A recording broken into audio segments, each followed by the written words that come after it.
masih dalam tema Agent of Change. Ya. So, hari ini tema ayatnya diambil dari 1 Timotius 4 ayat 1 sampai 12. Nah, so boleh aku minta teman-teman untuk bangkit berdiri lagi sekali lagi ya. Kita baca bareng cuma 12 ayat dan yuk kita baca bareng yuk. Di situ udah ada, kalau teman-teman mau buka Alkitabnya sendiri juga nggak apa-apa kalau misalnya nggak kelihatan. Oke, 3, 2, 1.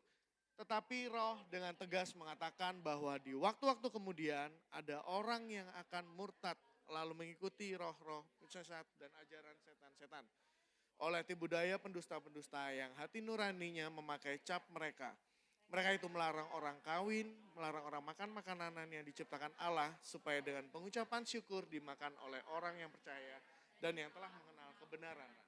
Karena semua yang diciptakan Allah itu baik dan suatu pun tidak ada yang haram jika diterima dengan ucapan syukur.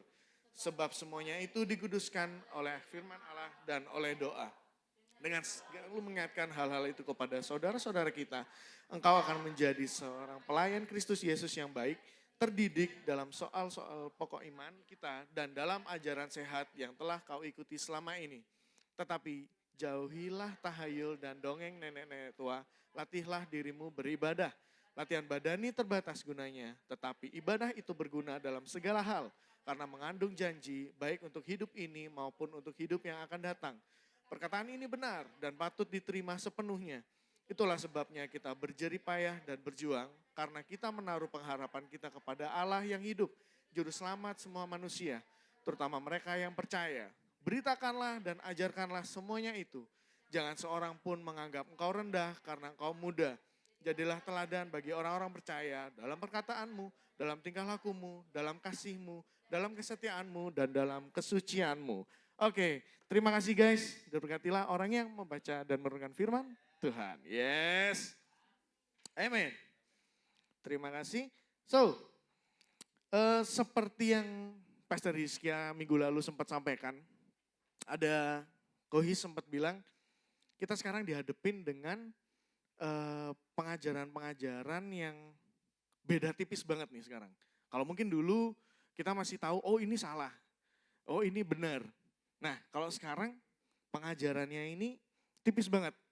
Bedanya tipis banget antara pengajaran yang baik dan yang tampaknya baik. Pengajaran yang benar dan yang tampaknya benar. Kadang ada nggak teman-teman pernah ngerasa dapat satu statement atau dapat satu cuplikan video, terus kayak sebenarnya itu atau jadi bimbang gitu teman-teman. Sempat kayak ini bener gak ya? Tapi lah dipikir-pikir kok ya bener. Kayak mungkin beberapa waktu belakang ini kan tentang kasih ya yang diangkat. Tentang kasih, Allah itu kasih dan lain sebagainya. Tapi itu disalahartikan. Sehingga mungkin awalnya aku pun sempat terjebak. Awalnya kayak oh ya benar-benar. Beberapa cuplikannya kayak oh ya make sense ini benar. Terus lama kelamaan lah kok gini. Nah itu tipis banget. Makanya kita mesti hati-hati banget guys. Dan di 1 Timotius ini, Timotius 4, Paulus menuliskan kepada Timotius untuk mengingatkan tentang pengajaran-pengajaran sesat. Pengajar-pengajar sesat. Dan apalagi penyebarannya sekarang dibantu dengan sosmed, dengan teknologi yang cepet banget kita dapat infonya. Apalagi dibantu AI sekarang ya. AI yang dibantu AI. Dibantu dengan AI yang kita tinggal prompt aja, kita tinggal ketik, bahkan kita bisa bikin khotbah dari situ. Kita bisa tanya khotbah tentang 1 Timotius 4 ayat 1 sampai 12 apa yang keluar? Nah, kalau kita nggak punya filter, kita cuma percaya apa ya pasrah bongkoan ya kalau bahasa Jawa bilang kayak percaya wes pokoknya ambil aja wes bener iki ketoke oh ada ayatnya kok.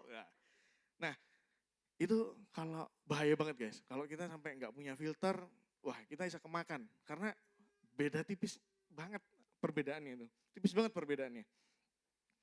Maka dari itu aku tadi bilang kita butuh filter yang benar juga untuk memfilter memfiltrasi, ya, memfilter semua pengajaran yang kita terima, semua pengajaran yang kita dengar, semua statement-statement yang kita dengar. Jangan sampai kita tertipu dan mempercayainya. Ini bahaya banget, apalagi buat teman-teman yang dipercaya sebagai leader di sini, ya kan? Ada beberapa teman-teman di sini yang jadi leader untuk anak muda, ada yang buat teen seperti Pastor Dante, ya. Ada juga di sini banyak kayak Feli, Rocket Surabaya, Kak Don Rocket, KGC Surabaya, Kohis KGC di sini, KGC Royal, terus ada David juga, ada Mas Yul juga, dan kita benar-benar oh ya EBS juga, tim ses, EBS tim ses, oh itu ladang untuk menyampaikan kebenaran tuh Bes. Asik. Nah intinya kita harus punya filter yang benar nih guys, karena bahkan teman-teman pun semakin muda umurnya ya, biasanya semakin muda umurnya tuh semakin cepat dapat infonya, semakin gampang. Nah yang semakin tua-tua ini semakin gaptek biasanya. Apa sih? Tapi untungnya aku masih tengah-tengah. Nah cuma akhirnya ada, ini yang bahaya banget. Dan kalau udah dipercaya, apalagi situasi mendukung, wah parah banget guys. Panjang banget ceritanya nanti. Nah maka dari itu kita harus punya filter yang benar juga nih. Karena bahkan mungkin yang paling ironisnya adalah si pengajar-pengajar atau oknum-oknum ini ada di dalam gereja juga, atau bahkan ada sudah lama di dalam gereja. Salah satunya mungkin aku dulu sempat ada satu pendeta, sebut saja A gitu ya. Dulu mungkin jadi panutan para orang tua dan maksudnya orang lihat orang ini, wih oke juga, bagus nih pengajarannya. Ternyata berapa tahun terakhir ketahuan kalau dia sesat. Itu kayak, hah? Terus bertahun-tahun Pak dalam gereja. Udah bertahun-tahun ngajar, diundang kemana-mana, ternyata dia sesat. Nah nanti mungkin bisa searching atau tanya Kohis. nanti di luar ya, kita coba. Dan itu kayak shock Pak. Nah berarti kemungkinan bisa jadi itu bukan datang dari luar, bukan orang asing tiba-tiba datang dengan baju putih dan hitam.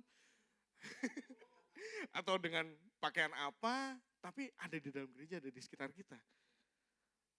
Nah kalau kita gak punya filter ini, bahaya banget guys. Bahaya banget.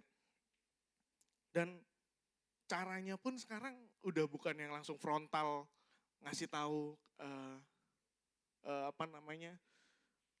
perbedaannya, tapi sedikit demi sedikit, perlahan-lahan, memutarbalikkan ya kebenaran firman Tuhan.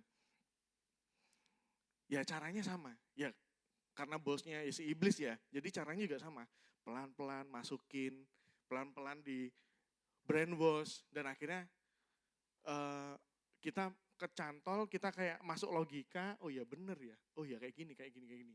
Nah kalau kita nggak punya dasar dan filter yang benar, ini bisa bahaya banget guys. Nah dalam FGD hari ini, kita mau sama-sama diskusikan pertanyaan ini nih. Sebagai Kegisians, anak muda yang sudah mengenal kebenaran, kita yang sudah mengenal kebenaran, bagaimana kita menyikapi pengajaran sesat ini?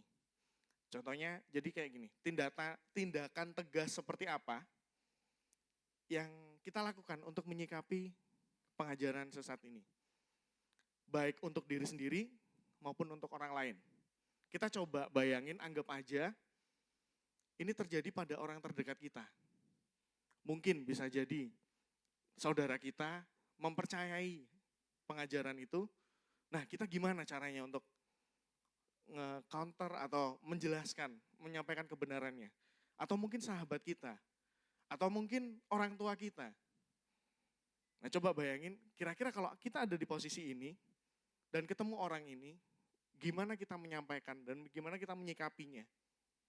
Yang tentunya sesuai dengan kebenaran ya. Gitu, oke? So, itu pertanyaan FGD hari ini. Boleh kita diskusi sama klubnya. Dengan komselnya, sorry. Seperti biasa, Kuhis di sebelah kanan di sini. Dan Kak Don di sini Ormawa. Batako di belakang, depannya Sound dan Andre di dekatnya lift. Selamat berdiskusi guys. Yes.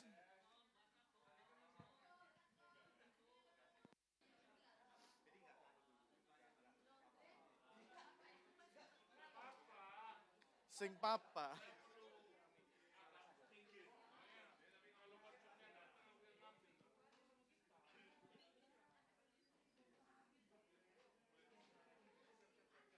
Oke, yang pertama dari Ormawa ya.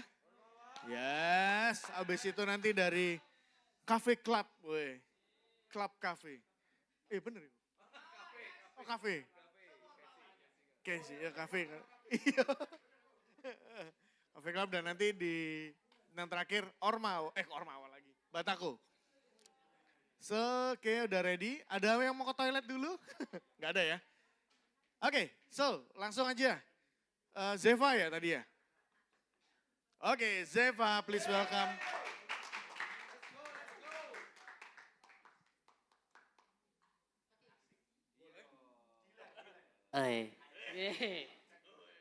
Cek enak. Oke, tadi pertanyaannya gimana kita menyikapi pengajaran sesat dan buat diri sendiri atau buat orang lain ya. Tapi kayaknya kita lebih banyak ngomongin tentang orang lain.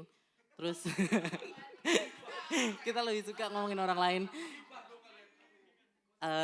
Dan sepertinya lebih ke duniawi ya. Kita lebih suka untuk nge-approach dan nge-counter karena tadi kita concernnya sama orang-orang terdekat soalnya sebenarnya. Terus approach-nya lebih ke kita suka ngedebat. Jadi kasih sudut pandang kita, gak boleh langsung ngejudge. Soalnya kalau ngejudge itu cenderung lebih susah untuk diterima. Argumen-argumen kita cenderung susah diterima sama orang yang kita ajak ngomong itu.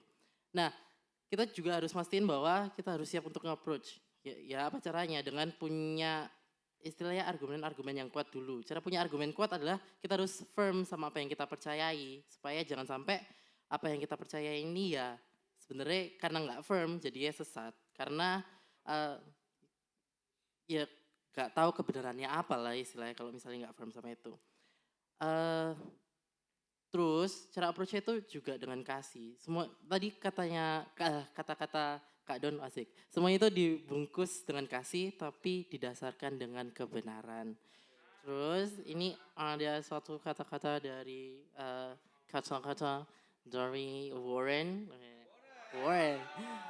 Warren bilang kalau rangkul kesesatannya sampaikan kebenarannya. Terima kasih, saya Zeva pamit undur diri. Thank you Ormawa, thank you Zeva. So, rangkul kesesatannya, sampaikan kebenarannya. Nice. Oke, so next, Vena. Mangga Vena. Sap. Kepandekan. Cukup ya? Happy Paul. Pertama, yang harus kita lakukan adalah bangun hubungan.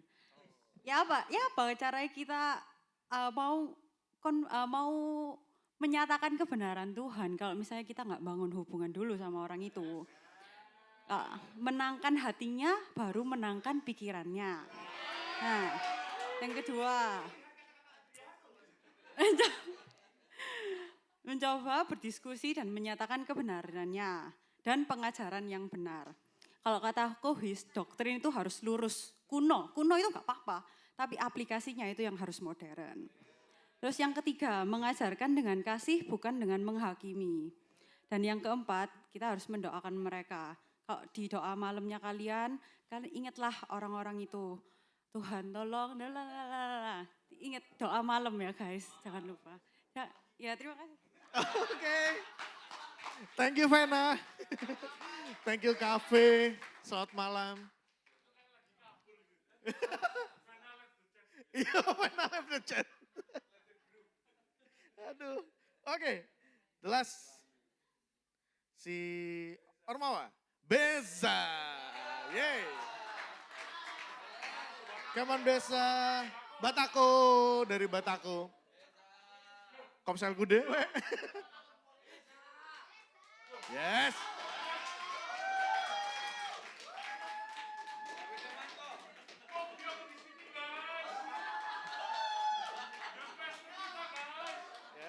PAW boleh maju kan.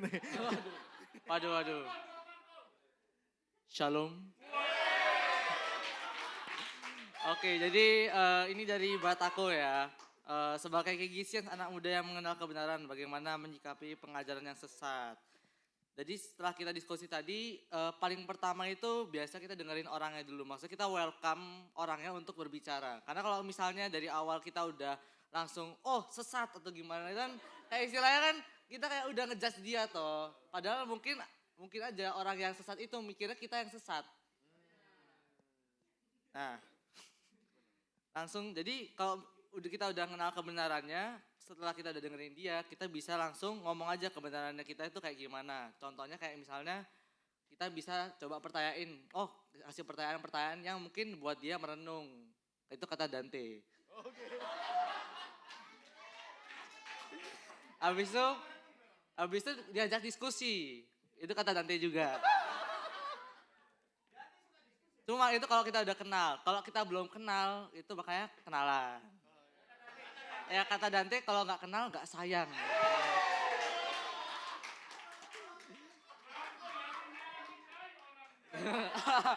Jadi intinya itu kita dengerin dulu. Dia ngomongnya gimana, baru kalau misalnya kita ngerasa, oh mungkin ini di luar dari kebenaran. Ya kita coba mungkin pelan-pelan approach dia. Kayak, oh menurutku nggak deh, kayak menurutku gini. Coba ajak diskusi yang istilahnya biar dia itu juga nggak gak terintimidasi tentang apa yang kita omongin. Dan pada akhirnya jangan lupa untuk doain dia juga. Karena apa? Kalau misalnya kita nggak doain ya gitulah. Udah, terima kasih. Oke, thank you Besa, thank you Ormawa. Kok thank you Batako. Astaga. Thank you Batako. Oke, so thank you guys. Ya, memang benar ya, akhirnya kita harus konfrontasi, kita harus menegakkan kebenaran. But dari semuanya itu, tadi aku sempat dengar Kohis dan izin kutip ya aku. Sebelum kita meng-counter itu, kita harus tahu yang benar yang kayak gimana. Kita harus tahu yang pengajaran yang benar, yang absolut, yang benernya itu kayak gimana. Jangan sampai, tadi kayak katanya Besa, jangan sampai udah kita ngomong, kita counter, ternyata kita yang sesat. Ya kan nggak lucu ya. Karena kita nggak ngerti malahan, karena separuh-separuh ngertinya. Dan itu kita harus tahu dulu mana yang benar nih. Dan karena kalau salah teori di awal itu bisa berakibat fatal nanti di akhirnya. Gitu. So, kita coba, aku bagi 2 poin hari ini. Yang pertama, the case, kasusnya. Di ayat 1 sampai 5 ya. Waktu baca di ayat 1 ini cukup cukup menarik menurutku. Karena di sana dibilang, tetapi Roh dengan tegas mengatakan bahwa waktu-waktu kemudian ada orang yang akan murtad lalu mengikuti roh-roh penyesat dan ajaran setan-setan. Kalau di beberapa terjemahan lain itu ada bilang mereka berpaling dari Kristus. Berarti sebelumnya mengikut Kristus. Nah, pertanyaannya kenapa kok mereka bisa berpaling? Apa yang membuat mereka berpaling? Kemarin waktu ngerenungin juga baru dapat tadi pagi juga sih. Dan akhirnya kayak, hah iya ya, baru di ayat pertama ini kayak apa yang bikin ya? Bukan di sana, bukan dikatakan orang dari luar gereja atau orang yang gak kenal Kristus. Tapi tiba-tiba orang murtad dan berpaling dari Kristus. Nah kira-kira penyebabnya apa? Ini yang cukup jadi pertanyaan guys. Dan ini bisa terjadi pada semua orang.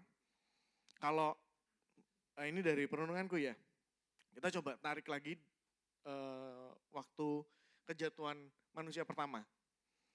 Manusia Adam dan Hawa, kejatuhannya kayak gimana. Dan cara iblis waktu itu sampai sekarang sama, yaitu tipu daya. Menipu, mengintimidasi, memutarbalikkan kebenaran, dan lain sebagainya. Dia akan selalu mencoba menarik kita untuk jatuh lagi ke dalam perangkap dosa, ke dalam jerat dosa. Salah satu caranya, ya menyebarkan ajaran sesat ini, yang tidak sesuai dengan kebenaran Injil. Kalau yang tak tangkap gini guys, ada sebuah hal yang mungkin buat akhirnya orang-orang ini entah kecewa atau entah nggak dapet yang dia cari. Karena kalau kita balik lagi, akhirnya mereka bisa sesat. Ada memang beda pemahaman, ada doktrin-doktrin yang nggak sesuai dengan kebenaran. Tapi semua itu kan ada akarnya. Ada yang mencetuskan itu. Kalau perenunganku, ya pencetusnya adalah ego. Dan berakar dari diri sendiri. Kenapa mereka bisa berpaling? Karena mungkin mereka nggak ada jawaban yang sesuai dengan hatinya. Nggak sesuai dengan keinginannya. Banyak kan ada yang orang pilih-pilih pembicara. Kalau misalnya pembicara bahas tentang gospel, tentang Injil, tentang doktrin kebenaran, males. Tapi kalau bicaranya tentang berkat, kamu ini, ngelakuin ini, dapat ini, kamu ngelakuin ini, banyak yang tertarik. Dan banyak yang dengerin. Nah, ini kemarin juga sempat, ya kayak aku ngerenungin, iya ternyata sesimpel itu. Dan waktu akhirnya orang ini udah ngerasa kayak kecewa dengan pengajaran gereja misalnya ya, nggak dapetin apa yang ia inginkan, dan tiba-tiba kedengeran ada yang lain ngomong atau ada setan ngomong tentang pengajaran yang salah, ya akhirnya dia percaya. Contoh misalnya kamu misalnya untuk dapat berkat lebih kamu harus memberi lebih misalnya gitu ya. Terus atau jangan lupa perpuluhan dan lain sebagainya. Ya itu kan konsep yang dulu aku sering dengar. Padahal aslinya tidak seperti itu. Tuhan kita bukan Tuhan yang minta-minta. Tuhan kita punya segalanya guys. Itu cuma bentuk nyata kita, bentuk kasih kita kepada Tuhan. Kalau beneran kita mengasihi Tuhan, ya itu bentuk nyatanya. Bukan untuk mendapatkan berkat-berkatnya. Nah kayak gini, poin-poin yang kayak gini nih yang bisa jadi sasaran empuk buat si iblis nih ngajarin pengajaran yang salah, memutarbalikkan. Termasuk misalnya tentang kasih yang kita pernah dengar juga dan mungkin teman-teman sempat jadi pertanyaan juga. Bagaimana kita menunjukkan atau mengungkapkan kasih apalagi kepada pasangan kita. Dunia ngajarin, ya waktu kamu mengasihi, kamu ngasih semuanya. Apakah kasih yang Tuhan kasih itu seperti itu? Apakah yang Tuhan ajarkan kasihnya seperti itu? Enggak. Jadi akarnya adalah ya egonya, ada ego yang mesti dikasih makan nih. Dan dari situ akhirnya berkembang, muncullah sebuah teologi, muncullah sebuah pemahaman yang gak sesuai dengan kebenaran, tapi sesuainya dengan keinginannya sendiri. Dan ini bahaya banget sih guys. Menurutku simple dan bisa terjadi pada siapapun. Termasuk mungkin pada aku juga bisa terjadi. Kalau aku benar-benar gak bisa ngerti yang benar kayak gimana, one day kalau misalnya aku terkecewa sama Tuhan, dan akhirnya dimasukin, Tuhan kan baik katanya, kok jatuhin kamu, kok dikasih pencobaan yang kayaknya kok berat banget ya, Tuhan gak sayang berarti Tuhan tuh gak ada aslinya. Ya bisa aja kan, namanya juga diputar balik kan. Dan soalnya kenapa tadi aku bilang juga kita harus punya filter nih, dasar kita tentang kebenaran kita harus tahu mana yang benar dan mana yang salah. Nah, terus akhirnya mereka memilih untuk berpaling dari Tuhan ketimbang hidup dipimpin oleh Tuhan, hidup bagi Allah ya kan. Yang dimana hidup bagi Allah udah gak ada namanya ruang untuk me, I, and myself. Semuanya tentang Tuhan, semuanya untuk Tuhan. Seakan-akan tuh kayak gini, iblis tuh nawarin kebebasan yang seakan-akan bebas gitu. Kalau teman-teman mungkin pernah ngikutin beberapa ajaran sesat, kan fokusnya cuma ke diri sendiri. Tiba-tiba ada liturgi yang aneh banget di dalam gereja. Misalnya ada untuk mengenal Tuhan itu harus nge-seks sama pendetanya. Itu mana ada kayak gitu. Itu kan enggak ada di dalam Alkitab. Tuhan enggak pernah ngajarin kayak gitu. Dan akhirnya mungkin ada juga yang dibilang di ayat ketiga ini kan mereka melarang orang kawin, melarang orang makan makanan yang diciptakan Allah. Mereka melarang semua yang dibilang sama Tuhan. Nah, ini kalau coba tak tarik lagi ya, tak lihat backgroundnya. Ini kondisinya itu ada kesalahpahaman teologi dari orang-orang tersebut, dan akhirnya muncul sebuah teologi dualis yang dimana ada dua Allah. Mereka mempercayai dua Allah.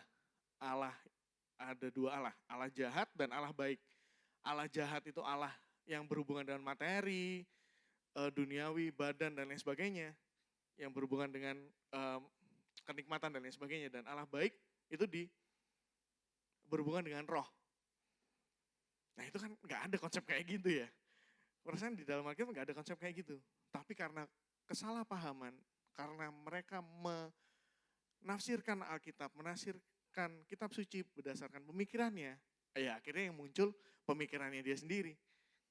Sampai akhirnya melarang orang kawin, melarang orang makan makanan yang diciptakan Allah. Padahal di situ dibilang ayat keempat, Paulus bilang karena semua yang diciptakan Allah itu baik dan suatu pun tidak ada yang haram jika diterima dengan ucapan syukur. Sebab semuanya itu dikuduskan oleh firman Allah dan oleh doa.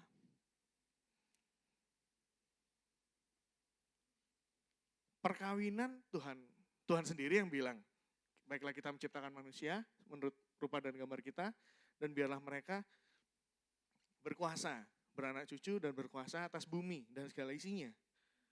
Masa iya Tuhan tarik revisi, enggak jadi deh kawin, kayaknya kok kacau ya.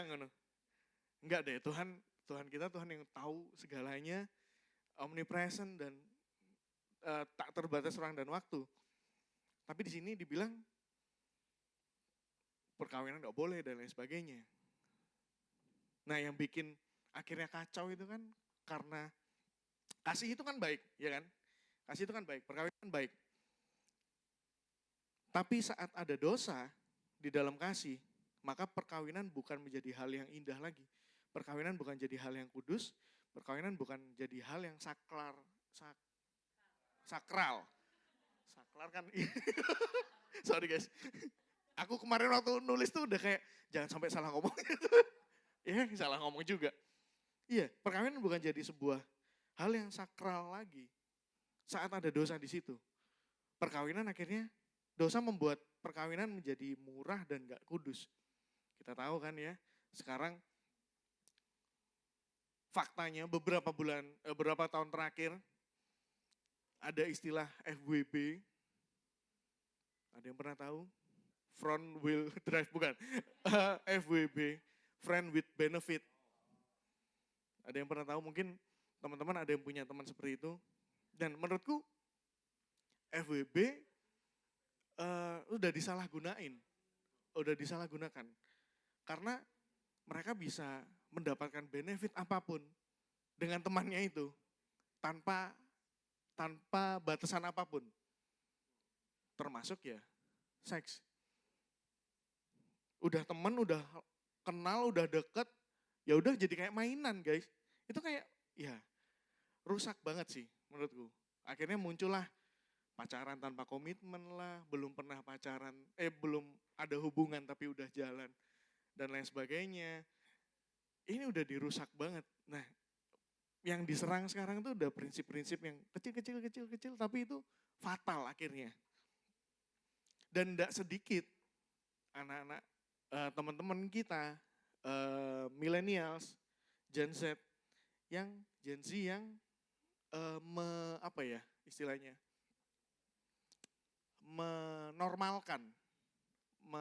menormalkan hal itu. Kayak oh ya udah semua orang juga ngelakuin, kayaknya nggak apa-apa kok. Kayaknya nggak ada ruginya. Kayaknya baik-baik aja. Terus menyatakan menyatakan rasa sayang dengan seks kayaknya aman-aman aja. Tapi kalian pernah nyadar nggak sih berapa kasus bunuh diri karena akhirnya putus sama pacarnya karena pernah nge-seks di luar nikah. Karena pernah nge-seks duluan, pacarnya ngancem dan lain sebagainya, akhirnya besok salah satu, biasanya si ceweknya sih yang bunuh diri. Kan berarti ini hal yang sangat krusial banget. Dan ini yang diserang sama iblis.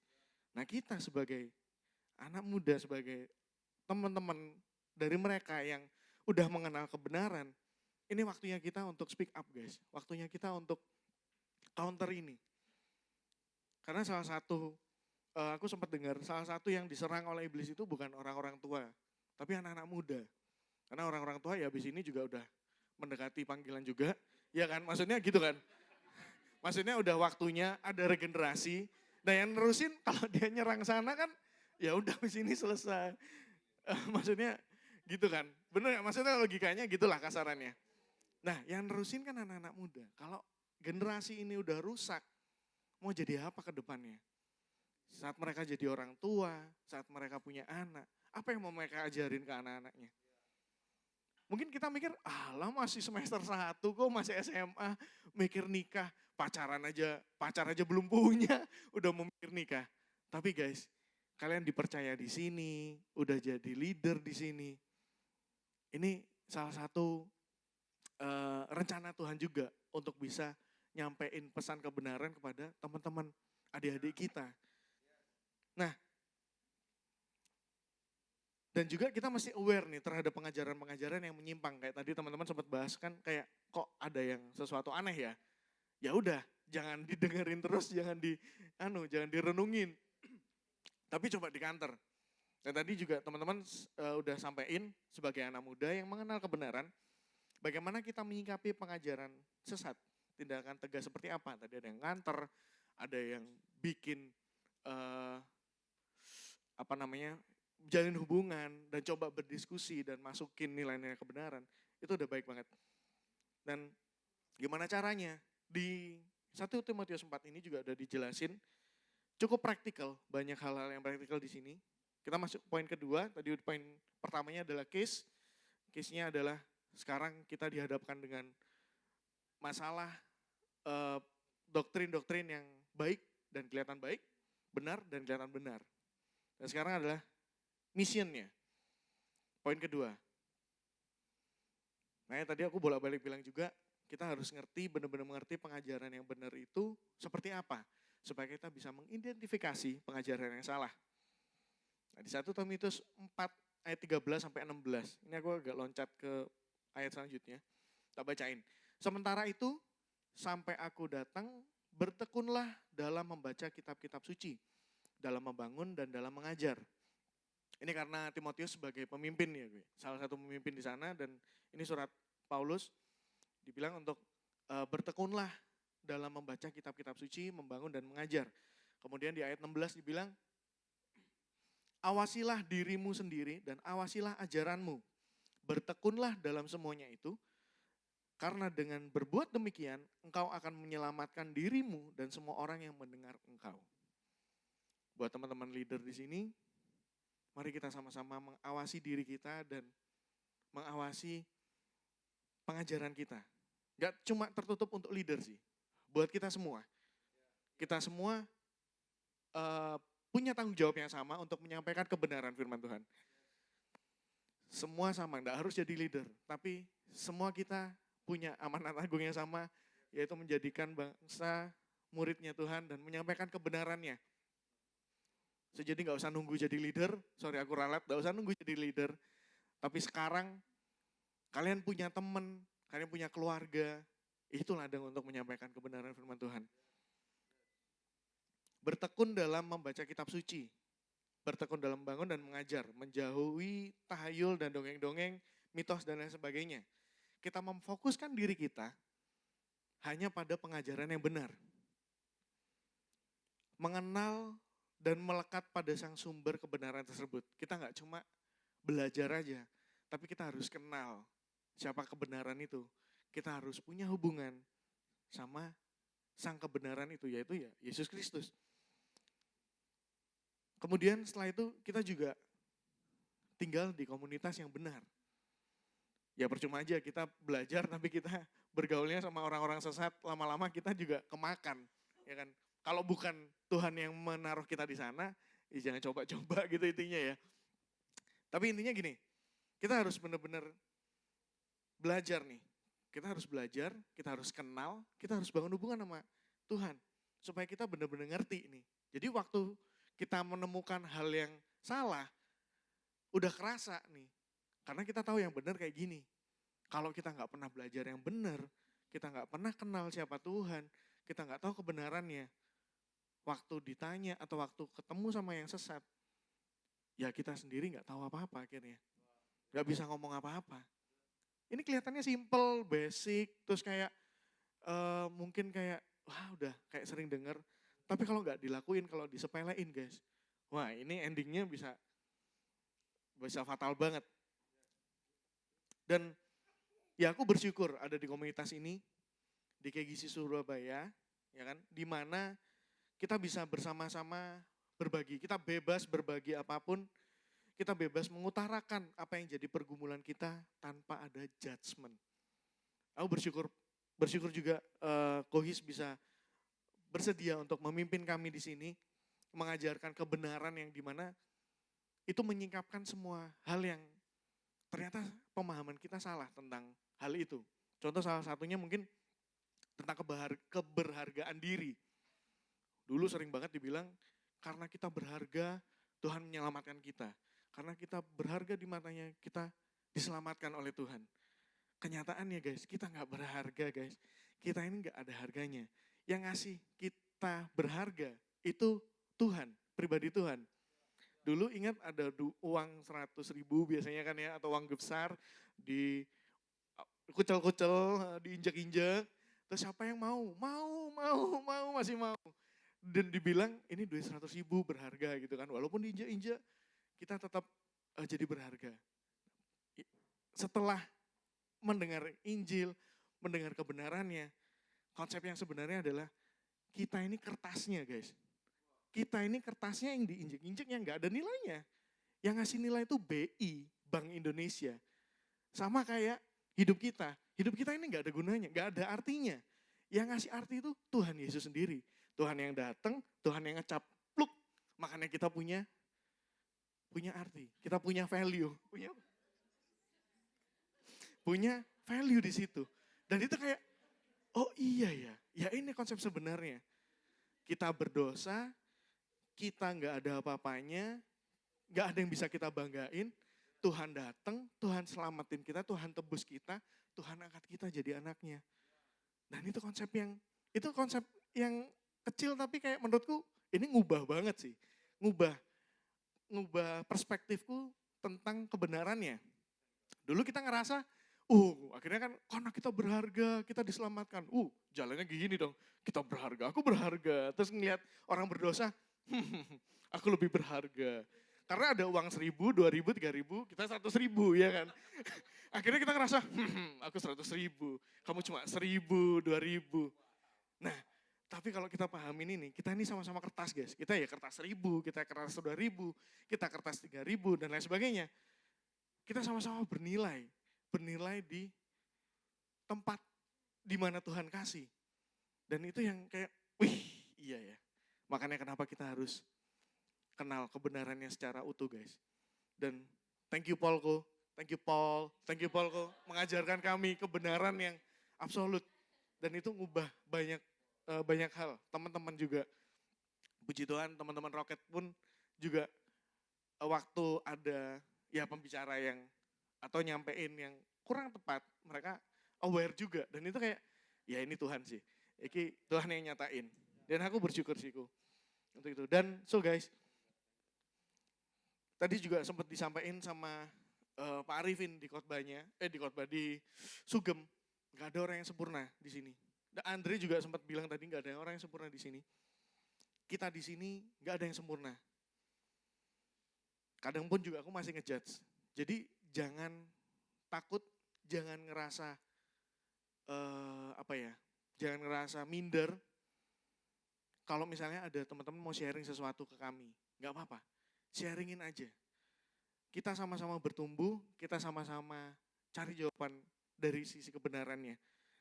Jadi nggak ada di sini Kohis paling suci dan aku paling nggak suci, dan nggak ada guys. Kita sama-sama orang berdosa. Kohis bolak-balik bilang kita sama-sama orang berdosa yang melayani orang berdosa, yang sama-sama diselamatkan oleh kasih karunia yang sama, diselamatkan oleh anugerah yang sama, diselamatkan oleh Tuhan yang sama, yaitu Yesus Kristus. So, sekali lagi, apapun yang teman-teman rasain, kami open guys. Kalian bisa cerita ke Kohis, bisa cerita ke Cedevi, bisa cerita ke Ko Andre, ke Kak Doni, ke aku. Mungkin teman-teman juga bisa cerita ke teman-teman yang kalian percaya. Gak apa-apa, sharing aja. Seringan apapun struggle kalian, seberat apapun struggle kalian, kita sama-sama bertumbuh guys. Kita sama-sama di sini satu keluarga, sama-sama bertumbuh. Dan aku jamin tidak ada judgement di sini. Mungkin kalau bully-bully dikit, ya karena kenal kali ya. Karena kenal. Misalnya aku cerita ke Dante, aku lagi sorot, kok sih kurang doa. Nah itu karena kenal aja sih, itu karena kenal. Tapi we are open guys. Apapun itu gak apa-apa, kita sama-sama bertumbuh, kita sama-sama berproses juga. Gak ada yang sempurna di sini. Gak ada yang paling benar, gak ada yang paling suci. Dan gak ada yang paling hina, gak ada yang paling bobrok di sini. Semua sama. Karena kasih Tuhan juga sama untuk kita semua. Buat yang paling bobrok, buat yang paling alim pun sama dapatnya. Jadi ya nggak ada yang bisa disombongin. Nah waktu kita bener-bener bener-bener paham sama konsep ini, waktu kita ditegur dan waktu kita menegur pun itu beda caranya udah. Kita menegur dengan kasih, dengan kebenaran, dan kita terima itu pun juga dengan pemahaman yang benar. Bukan kayak, oh bos Ci, gue ngerti, oh bos ya. Gak gitu, tapi thank you Ci. Ya kita keluarga, bersyukur untuk bisa saling ditegur gitu kan. Dan ya aku harap kita bisa benar-benar terbuka. Kalian bebas mau ngomong sama siapa, kita bisa sama-sama bertumbuh. Karena di sini juga kita sama-sama bertumbuh, kita sama-sama berproses. Oke? Dan selanjutnya, ini lebih ke praktikal ya. Selanjutnya ada di ayat jangan tinggalkan ibadah itu ya. Tetapi latihlah dirimu beribadah di ayat 8. Latihan badani terbatas gunanya, tetapi ibadah itu berguna dalam segala hal karena mengandung janji. Baik untuk hidup ini maupun untuk hidup yang akan datang. Praktikal lagi, jangan meninggalkan ibadah guys. Karena ada janji di setiap ibadah. Janji apa sih? Bukan janji tentang materi aja. Bukan tentang, oh nanti kalau kamu datang ibadah, kamu rajin, hidupmu bakal sukses. Hidupmu bakal lancar-lancar aja. Rezekimu bakal lancar. Tuhan gak ngomong gitu sih. Tuhan gak bilang kalau ngikut Tuhan, jalannya bakal mulus. Ya kan? Tapi janji Tuhan itu adalah, ya Tuhan selalu ada. Janji yang kita dapetin kan janji tentang janji Tuhan yang sering kita dengar dan yang mungkin kita sering alami. Ya janji penyertaan Tuhan, janji Tuhan yang selalu kasihnya selalu sempurna, kesetiaan Tuhan, Tuhan Immanuel dan lain sebagainya. Mungkin hari ini maksudnya mungkin hari ini kita ngerasa, oh ya fine-fine aja, baik-baik aja. Tapi karena kita sering datang ibadah, kita sering dengar janji Tuhan, one day waktu kita baik-baik saja, kita keinget, oh ya aku punya Tuhan. Kita nggak sendirian, ada Tuhan yang selalu menuntun, ada Tuhan yang selalu menyertai. Nah bayangin, kita sering ibadah aja kadang lupa. Apalagi kalau kita jarang ibadah. Apalagi kalau kita nggak pernah datang ibadah. Kita meski skip, kita males ibadah. Online aja deh. Ibadah online, aku berani taruhan sih berapa persen yang benar-benar duduk ngeliatin dan nyembah Tuhan dan nyatet khotbahnya. Paling disambi IG-an, sampai makan. Terus pendetanya ngomong apa tadi? Lupa banget, tiba-tiba wes PAW naik. Ya wes nyanyi lagi. Nah ini poinnya guys. Maksudnya ayo kita jangan sampai tinggalin ibadah. Kecuali kalau ada kepentingan yang benar-benar mendesak banget dan gak bisa ditinggal. Ya Tuhan ngerti juga. Tapi kalau kepentingan itu kayak gak penting, kayak aduh males wes. Ya kita bakal miss janji-janji Tuhan dan kita bakal akhirnya jauh sama Tuhan. Terus selanjutnya di ayat 10. Berjeripaya dan berjuang karena kita menaruh harapan kita pada Tuhan Allah yang hidup. Dan di sini aku coba dapat lagi, Paulus ingin juga kita membuka diri untuk terus belajar kebenaran firman Tuhan. Dan terus berjuang untuk disiplin diri untuk melekat pada Tuhan. semakin dekat kita sama Tuhan, semakin hidup kita dipenuhi oleh kebenaran firman Tuhan, dan memberi diri untuk hidup bagi Tuhan, maka kita dimampukan oleh Tuhan untuk menghadapi kehidupan ini. Kita akan mengalami, bukan cuma mendengar aja kayak, oh iya Tuhan,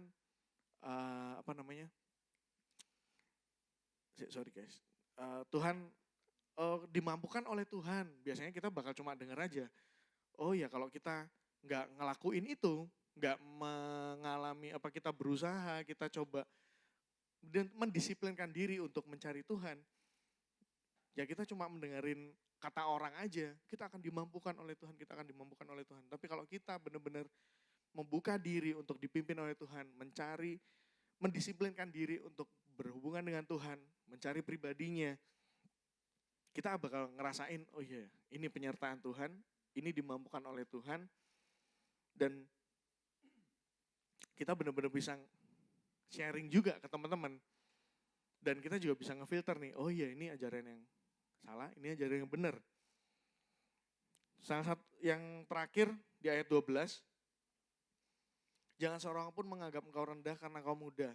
Jadilah teladan bagi orang-orang percaya dalam perkataanmu, dalam tingkah lakumu, dalam kasihmu, dalam kesetiaanmu, dan dalam kesucianmu. Nah, pertanyaannya sekarang, siapa teladan dalam hidup kita? Apakah prinsip hidup duniawi, prinsip kita sendiri, atau kebenaran firman Tuhan? Tadi Pak Arifin juga bilang bahwa Yesus telah menjadi teladan, menjadi the breaker yang membongkar segala prinsip dunia, prinsip teologi yang tidak sesuai dengan kebenaran firman Tuhan. Salah satunya menyeberangi Samaria, melewati Samaria itu udah benar-benar nge-break religion, nge-break teologi yang mereka bangun. Tapi ya itu kebenarannya. Tuhan menyatakan kasih-Nya untuk semua orang. Bahkan orang Samaria, bahkan musuh kita pun aja Tuhan suruh kita kasihani, suruh kita mengasihi mereka, bukan memusuhi. Kalau kita ditampar pipi kiri, berikan pipi kanan. Mana ada ajaran dunia seperti itu? Dan Tuhan gak cuma ngajarin tok, gak cuma ngomong, gak cuma berfirman, tapi Tuhan benar-benar datang menjadi teladan, melakukan semuanya itu, hingga akhirnya Tuhan menebus kita dan akhirnya bangkit. Nah lewat kehidupannya, kedatangan Tuhan, selama hidupnya di dunia, kematiannya hingga kebangkitannya, itu menunjukkan bagaimana Yesus menjadi teladan dalam setiap hukum dan firman-Nya. Ini menarik juga, karena kita nggak bingung lagi nih, gimana caranya. Karena Tuhan juga udah naruh rohnya, Roh Kudus dalam setiap hidup kita untuk bisa melakukannya. Tinggal kita mau nggak mengenalnya, tinggal kita mau nggak membuka diri untuk dipimpin. Nah, sama seperti Paulus menasihati Timotius hari ini, di 1 Timotius 4 ini, bisa jadi Tuhan juga ingin menyampaikan nasihat ini pada kita semua. Jangan merasa rendah karena masih muda. Jangan merasa kayaknya kita nggak didengar deh karena masih muda. Udah deh biarin aja orang lain yang nyampein. Jangan pernah ngerasa muda guys. Jangan pernah ngerasa muda. Jangan pernah ngerasa minder, rendah karena kita muda. Tapi juga jangan merasa kurang ajar atau enggak menghormati orang yang lebih tua. Di sini mesti benar-benar dilihat dengan kacamata Injil yang benar. Ayat ini bukan ajakan untuk membuat kita menjadi superior karena masih muda, terus kemudian seenaknya sendiri mengutarakan pendapat dan tidak hormat atau tidak respect pada orang yang lebih tua. Atau seenaknya sendiri sama orang yang lebih muda dari kita. Ayat ini nggak bilang gitu. Tapi ada lanjutannya nih. Jadilah teladan bagi orang-orang percaya dalam perkataanmu, dalam tingkah lakumu, dalam kasihmu, dalam kesetiaanmu, dan dalam kesucianmu. Nah, tadi kayak pertanyaanku tadi, selama ini yang jadi teladan kita siapa? Itu yang akan merepresentasikan dalam hidup kita. Yang jadi teladan kita siapa, itu yang akan mencerminkan perkataan kita. Yang jadi teladan kita siapa, itu yang mencerminkan tingkah laku kita. Siapa jadi teladan kita, itu yang mencerminkan kasih kita, kesetiaan kita, dan kesucian kita. Kalau teladan kita dunia, ya wis, pasti keluarnya dunia. Kita akan berkata-kata secara seperti orang dunia ngomong, kita bertingkah laku, kita mengasihi orang, kita kesetiaan kita dan kesucian kita juga secara dunia. Pilih-pilih, saenake dewek, semaunya kita. Dan tapi di sini dibilang, ayat ini nih gini, sebelumnya ayat ini ngajak kita untuk bertindak nyata. Tidak hanya pintar di perkataan atau pengetahuan tentang kebenaran, tapi kita juga menghidupinya dalam setiap aspek hidup kita. Lewat hidup kita, Kristus dinyatakan. Lewat perkataan kita, Kristus diberitakan. Lewat tingkah laku kita, Kristus dinyatakan. Lewat kasih kita, Kristus terpancarkan. Lewat kesetiaan kita, Kristus dinyatakan. Dan lewat kesucianmu, Kristus juga dinyatakan.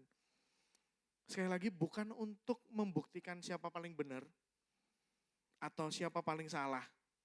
Tapi karena ada Kristus di dalam kita, karena kita hidup bagi Allah, karena kita menyerahkan hidup kita sepenuhnya dalam kedaulatan Tuhan, sehingga Kristus mengubahkan hati kita, mengubahkan pikiran kita, maka kita dimampukan untuk jadi teladan.